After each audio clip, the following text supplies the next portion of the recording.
Hi, everyone. I am so excited to be talking to you virtually. It feels like I haven't been on enough video calls lately. Obviously kidding. If you're like me, I've been spending all of my days on Zoom with my team at an attempt to collaborate despite being totally remote. And honestly, it's been an incredible challenge. So today I'm going to be talking about cross-discipline collaboration at a time when doing it effectively is more important than ever.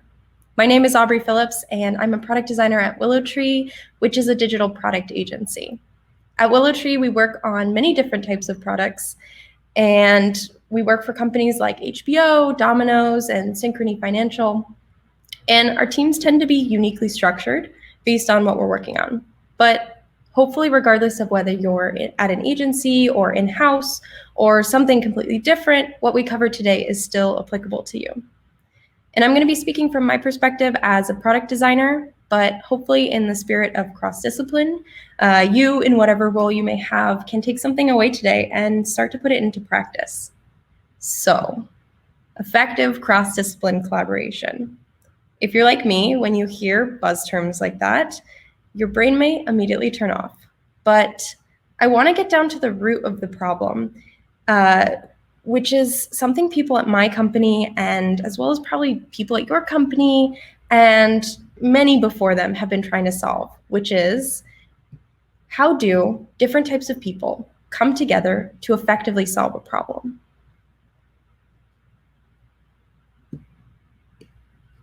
Now, I love this quote from a fellow designer on my team, Courtney Starr, who said this about collaboration.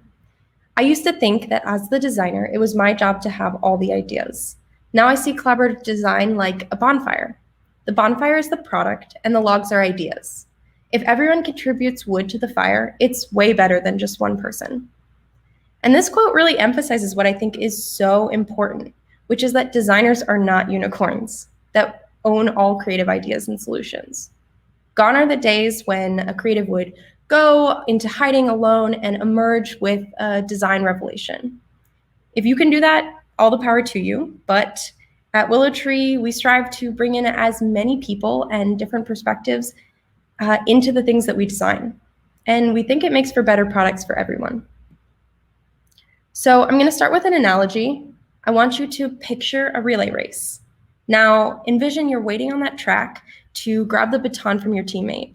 And once they hand it off, you're sprinting, and the pressure is on you. Stakes are high, and you're solely responsible for making sure you don't drop the baton, and it successfully gets to your teammate and across the finish line. Hopefully, you are picturing something like this. This is a super high-stakes race, obviously. But a lot of times in product development, our process can look a lot like a relay race, and this has the potential to be incredibly risky. If you've ever found yourself metaphorically holding the baton on a project, you may have thought at some point, I wish I would have known about that sooner. Whether that's an implementation challenge or an unknown requirement, with less collaborative processes, information can be lost or distorted along the way. It's essentially a game of telephone. Now I want you to picture the last great road trip you went on. Maybe you and a really great group of friends are riding together on the open road. You have a driver maybe, and someone opening snacks, someone to DJ, and someone helping navigate. If it's a long haul, maybe you're switching drivers and all of the roles shift as well. Hopefully it looked something like this, super fun. Now, when we start to think about product teams like a group of people on a road trip together, we can compare a project or a specific problem to a journey with a clear starting point and a destination or solution. At WillowTree, this analogy was born out of a desire to work better as cross-discipline teams. We generally had a pretty agile process, but we were still finding that information was lost, and we weren't fully utilizing the collective knowledge of our teams. So we developed the concept of road tripping as a way to think about collaboration as if we were all in a metaphorical car together, sharing information and solving problems in real time. So what does that look like in practice? It takes many forms, but basically involves cross-discipline teams prioritizing co-collaborating in the same space. Either that's physical or virtual spaces, and they're solving one problem at a time. Since everyone is involved at the beginning, the ownership is shared and everyone is invested. This isn't a rigid practice in any way, it's more of a methodology, but it's something that we're continuously defining and refining, even down to the terminology. But this could look like this. So we've got a cross-discipline group here. We've got Ralph, who's a PM, a test engineer, a designer, and they're all whiteboarding together. It looks like in the background there, they've got some flows and some error states. So you can see how each member would inform these designs early in the process. Or it could look maybe like this. So imagine they're looking at an in-progress build or something like that. So you can see how this method takes many forms. But what are the essential practices and elements to a successful road trip? Like any journey, when we're first starting out, it's important to know where are we headed, how will we get there, and what do we need for the trip? So let's talk about how we determine where we're headed.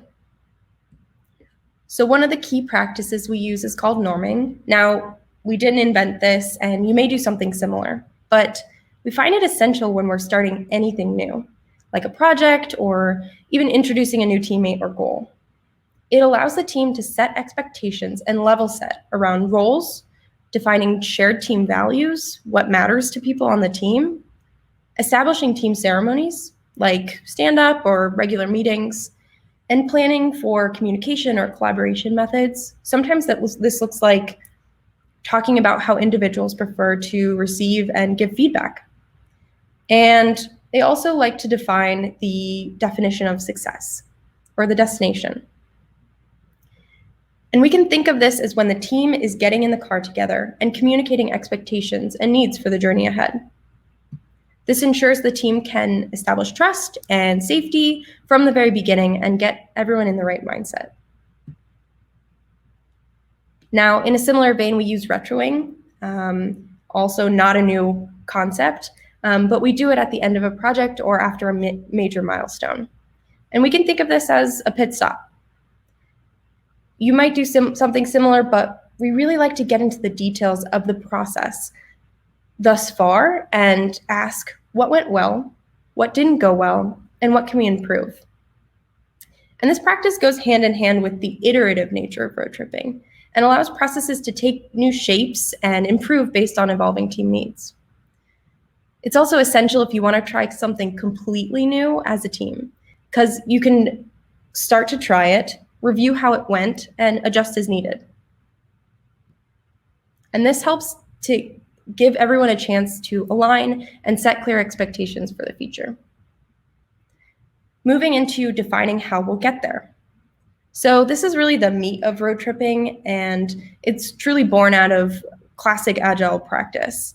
You might be familiar with mob programming or pair programming, but it's basically two or more developers working in tandem, but we take it one step further. So we try to work in groups with at least one person from each discipline, and we call it mobbing. Now we've tried to rebrand this to ensembling, as it sounds a bit less violent, but like I said, we're still iterating. And essentially the team works collaboratively to generate creative solutions in shared spaces, so be it physical or virtual, and ad hoc, so as needed. And throughout the trip, there's always a discipline in the driver's seat. For example, design could lead during the initial design phase, while developers and test engineers can help navigate by generating ideas and feedback using their expertise. So an example, I talked to a team working on an app we're creating internally at WillowTree called Vocable, which uses head tracking and text-to-speech technology to help people who are nonverbal or have limited motor function to communicate. And they were trying to figure out hover states and how to indicate when something was selected. For this feature, initial designs were created.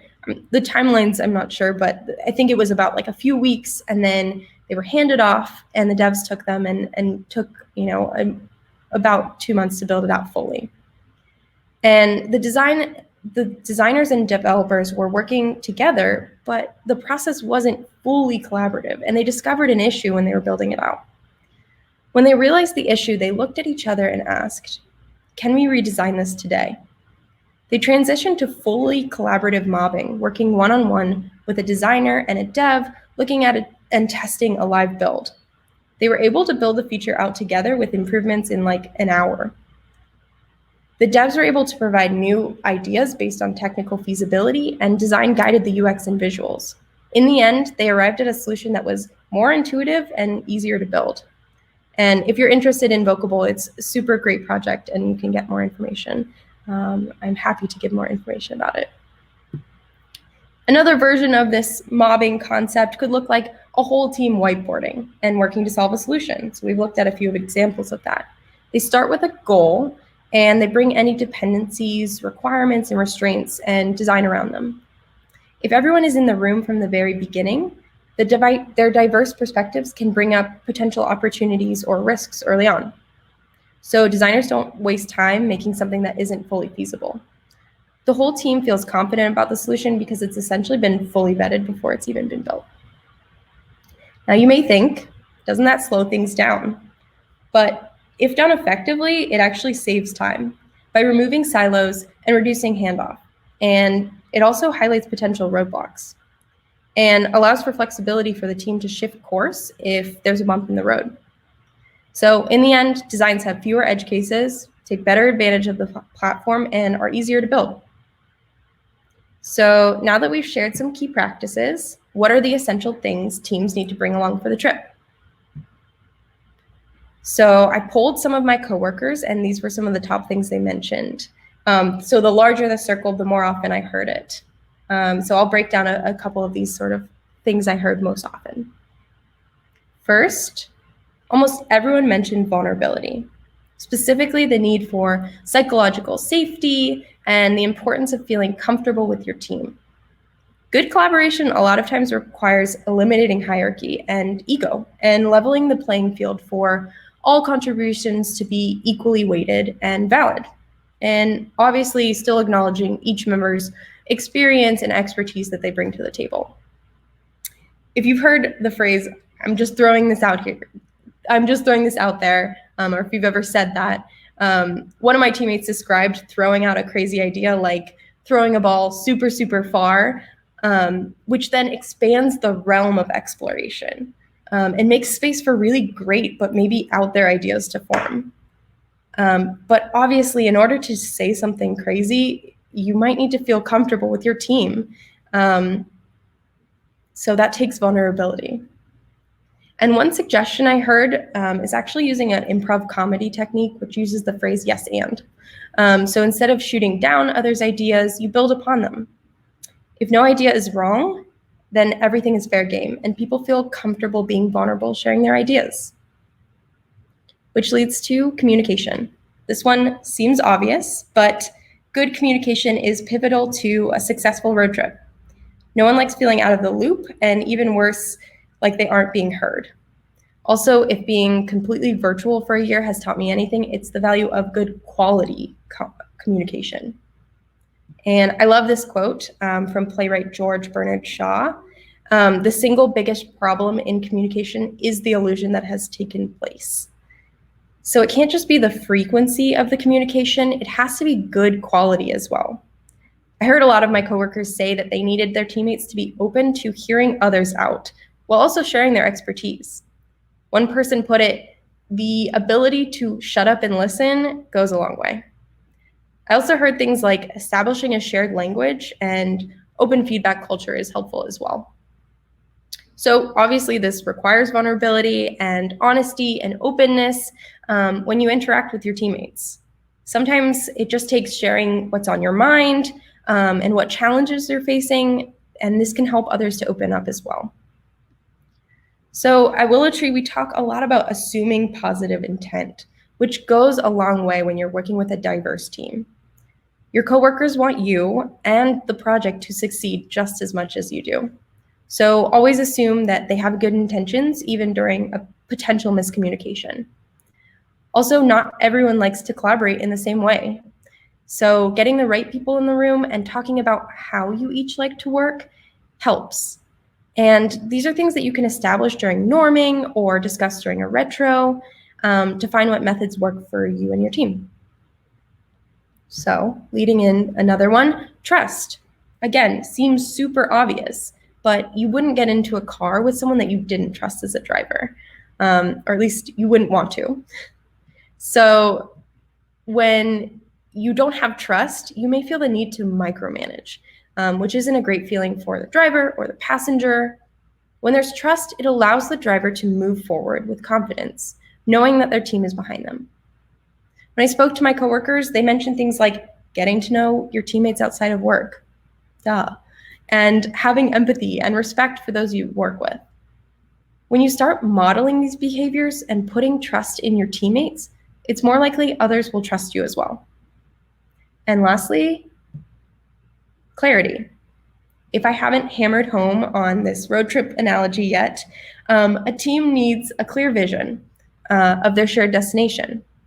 Without it, they're just driving aimlessly. And you can think of this as not only knowing where you're headed, but also having clarity around timelines, roles, and expectations.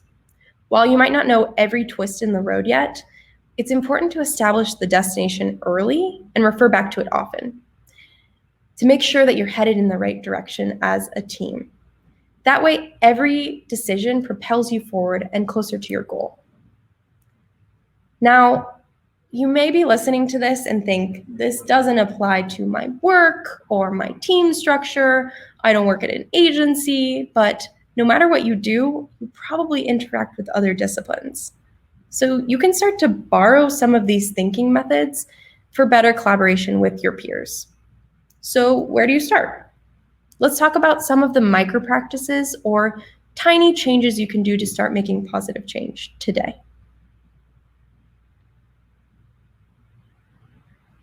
So what to think? Sometimes it starts with just changing your thinking. Start thinking, I'm open to trying something new. Get yourself in the right mindset and open yourself up to new approaches. Road tripping is most successful when everyone is willing to try something different or even uncomfortable, and when they bring the positive energy needed to find what works. Always question the process and think, I wonder why we do things this way. It's important to examine the things you do every day and determine their value. This might encourage you to find new meaning in your practice, or you may see the need to modify them if they aren't accomplishing a clear goal. And lastly, I know this is a tricky one for designers, but everyone is qualified to have design ideas.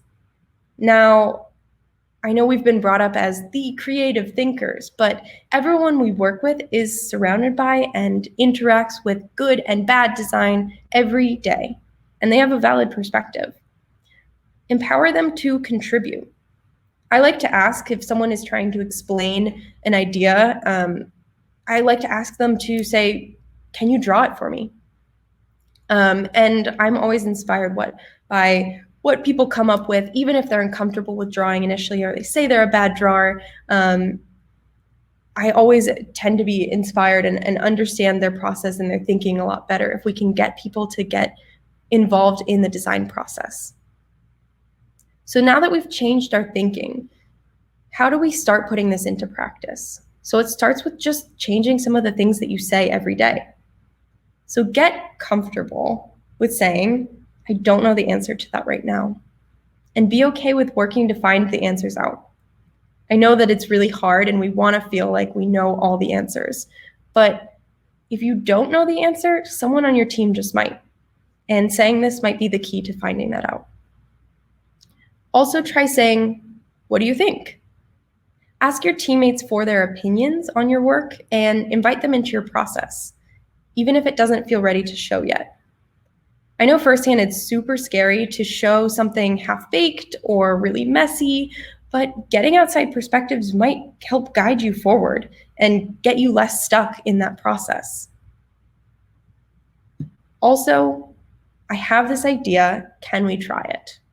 Sometimes it just starts with throwing out an idea and seeing what people think. That's how road tripping came about. Someone had an idea and proposed it, and the team tried it. This might require you to consider what things you'd like to see changed and come up with concrete and actionable practice to implement. Start small and go from there. Be strategic about when to bring this up, because in the middle of a high-pressure sprint might not be the time. But directly after that push might be the chance to say, I'd love to try something new to benefit our process moving forward. So now that we've started to incorporate these things into our vocabulary, what do we do? So let's have some micro habits that we can actually start doing. Ask for help. This seems pretty simple, but it takes vulnerability to ask. And I've noticed that some of the best designers are not so worried about getting full credit for doing something all on their own, but they're actually best at recognizing skills and resources in the people around them and bringing them into their process and asking for their input. Which leads us into invite others into your process. Often this looks like sharing your work early and often, and having the vulnerability to share it even when you haven't arrived at the perfect solution. I talked to a designer at one point who live streamed their desktop to a monitor in the team space all day for their team to see. And this is an example of extreme vulnerability, but collaborative apps like Figma, product placement, have allowed us to do this even easier. Which leads us into, lastly, keep iterating. This isn't a one-size-fits-all solution, so find the right balance for you and your team. If something isn't working, be open to trying new approaches until you find the sweet spot. So now that we've explored key practices for road tripping and micro habits to implement, I want to emphasize why we do this. Obviously, being in the same car together helps to tighten the feedback loop, uses the collective knowledge of the team, gets people involved in the process earlier, and helps them to make more innovative and informed solutions and decisions. But truly, we do this because it makes for happier teams. When people are involved, they feel valuable. And it also is more sustainable and more fun to work with your teammates. So I hope that you can start to try even a piece of this in your practice for yourself. Happy to talk about more examples or how we use this specifically if you're interested in sort of figuring out how to work this into your process as well. So one of the things I didn't want to do when I was creating a talk on collaboration was do it all entirely by myself. So I spoke with a lot of different people, and this actually evolved from an internal talk given a few years ago by a developer by the name of Kevin Connor at WillowTree. So I want to thank them and their thought leadership and everyone who has contributed along the way. So thank you. I want to thank you for coming on this journey with me, and I could talk about this topic for hours, so I would be happy to answer any questions and discuss more on any LinkedIn or socials. So I'm excited to chat with you, and happy travels.